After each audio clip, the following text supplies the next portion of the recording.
Boas a todos e a todas. Benvidos unha vez máis ao noso programa Falemos de Pedras e Lugares, o espazo divulgativo sobre a arqueoloxía e a toponimia da provincia da Coruña.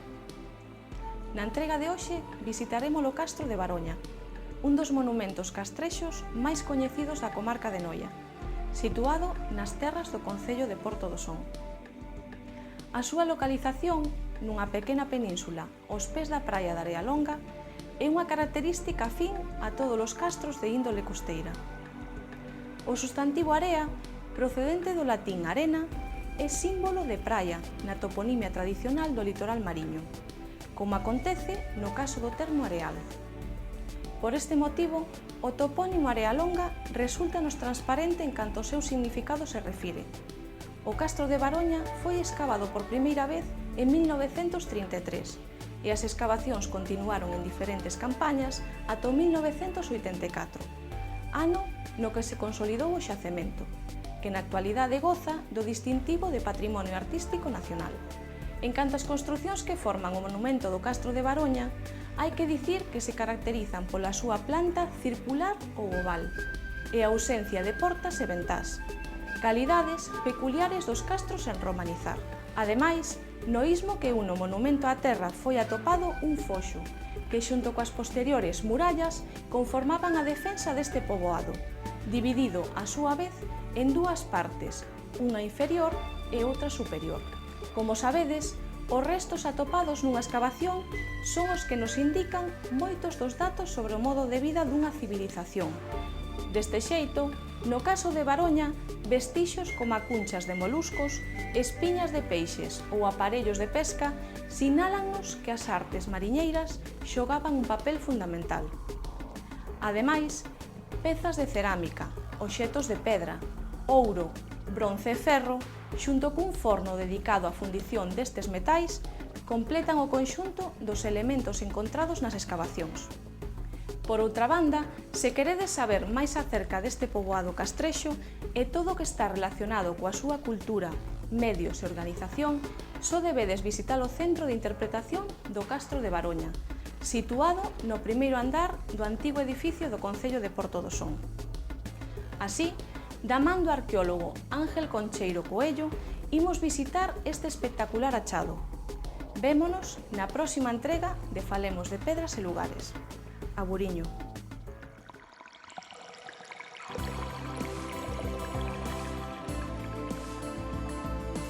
O Castro de Baroña sitúase no concello coruñés de Porto do Son.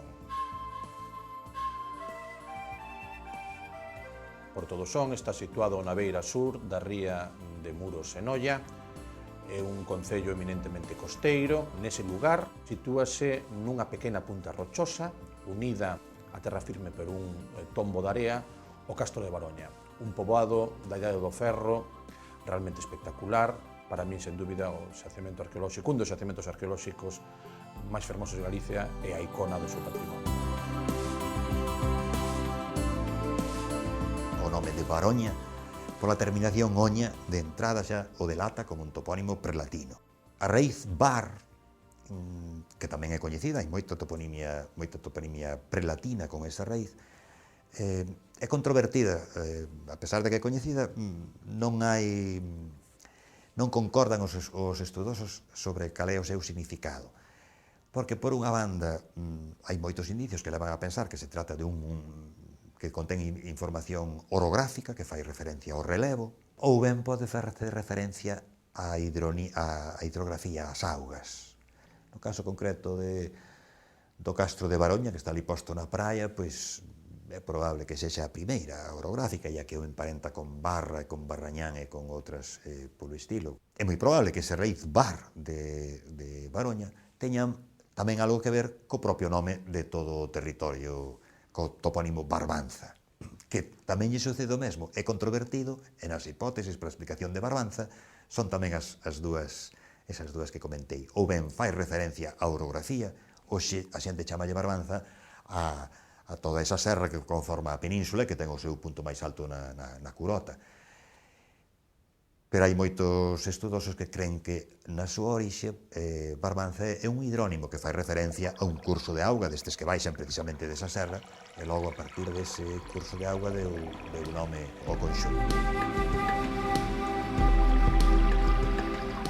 No castro de Baroña atopamos os restos dun poboado da Idade do Ferro, dun castro costeiro. Os castros costeiros son eses xacementos castrexos que están situados a carón do mar, na mesma liña de costa, xeralmente ocupando illas ou pequenas penínsulas. En varias etapas ao longo do século XX desenvolveronse excavacións arqueolóxicas que descubriron un xacemento complexo formado por varios recintos situados a distinta cota, cercados por murallas espectaculares e sofisticadas, e que delimitan espacios domésticos nos que podemos ver sobre 35 e 36 construcións, as típicas casas castrexas de planta redondeada ou ovalada. Temos a sorte de que Baroña é un xacemento excavado en extensión.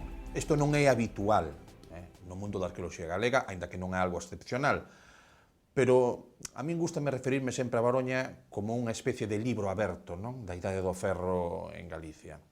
As mulleres e os homes que viviron nese enclave fermosísimo eran uns grandes arquitectos. Baroña chama a atención actualmente pola sofisticación do seu sistema defensivo. As casas redondas permiten ler a típica sociedade familiar, castrexa, pero con características propias. En Baroña chama moito a atención a gran proporción que existen de casas ovaladas, de grandes dimensións. Chama a atención tamén que hai varias construcións que poden ser interpretadas como obradoiros de traballo. A situación do emprazamento fai que sexa, que a súa vinculación á hora da subsistencia este emborcada cara á explotación directa dos recursos do mar, tanto a pesca como o marisqueo. Ao mesmo tempo, Baroña domina unha zona de suelos lixeiros, de carácter moi areoso, que son moi aptos para o cultivo do cereal por unha tecnoloxía simple e deixada. Os castros son grandes contedores de material arqueolóxico. Son poboados estables que no caso de Baroña, como a maioría dos castros costeiros, tuveron unha ocupación moi dilatada no tempo.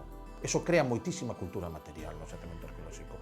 Baroña destaca pola gran riqueza da produción cerámica, oleiros moi competentes, cerámica florida, cerámica típica do castrexo avanzado das Rías Baixas ou zona occidental, con grandes combinacións de sistemas decorativos, os restos de actividade metalúrxica en forma de crisóis, de escoiras de fundición, unha boa panoplia de obxectos de bronce e despois, a famosa arracada ou pendente de ouro que apareceu nas excavacións dos anos 80 desenvoltas polo profesor Calo Lourido e que ten o mérito de ser a primeira vez, de que foi a primeira vez na que se atopou un pendente de ouro castrexo nunha excavación arqueolóxica científica. Despois teñen aparecido máis, pero, a arracada de Baroña é un pouco, por así decir, o logotipo deste xacemento, non? Despois, os castros costeiros teñen a virtude de que conservan bastante ben os restos de alimentos, non? E en Baroña apareceron unha boa colección de cunchas de moluscos, de osos de animais e de espiñas de peixes que permiten, unha vez analizados, reconstruir con bastante exactitude como era a dieta alimenticia dos seus habitantes. A mediados dos anos 90, a Dirección Xeral de Patrimonio decidiu retomar os traballos de conservación. E aí entre eu, no ano 94, 95 e 96, e despois, posteriormente, seguí vinculado a él como membro do equipo redactor do seu Plan Especial de Protección. E uno que insistín neste plan era que Baroña ten unha realidade que non ten ningún outro xacemento arqueolóxico de Galicia. Baroña é un xacemento profundamente polisémico. En Baroña conxúganse moitísimos valores, alén do valor estrictamente arqueolóxico que ten. Baroña é un enclave, un sitio, un lugar privilexiado no que se conxuga a natureza, donde se conxuga toda a mística relacionada co mundo celta, donde se xunta a tradicional práctica do turismo sostible, ese potencial turístico que ten, ese potencial cultural, e realmente poñelo en valor. Nese sentido, o plan especial e as propostas nas que nós estamos traballando actualmente, e o equipo do que formo parte, baséanse pois no planteamento de Baroña como un recurso cultural e turístico fundamental para o desenvolvemento de Porto do Son. Baroña ten que crear o seu propio camiño. E nós pensamos que o camiño de Baroña ten que ser un camiño propio, un camiño que este incardinado na propia comunidade local de Porto do Son. Baroña ten que ser un lugar, un centro cultural e un centro turístico que funcione os 365 días do ano, que funcione como elemento dinamizador do tecido cultural e educativo do Concello. Nese sentido, é bastante importante que un dos contidos fundamentais do plan, que é a construción do seu centro de interpretación, pois acometa. Todo isto non ten sentido realmente se non se crean os equipamentos que permitan isto. E, bueno, un dos retos é pois que este centro de interpretación se plantee tamén desde unha perspectiva contemporánea, un centro multifuncional, moi enfocado, xa o digo, ao mundo da pedagogía, ao mundo da didáctica e ao mundo, bueno, pois, Baroña, pois como unha escola de arqueoloxía e de prehistoria, non?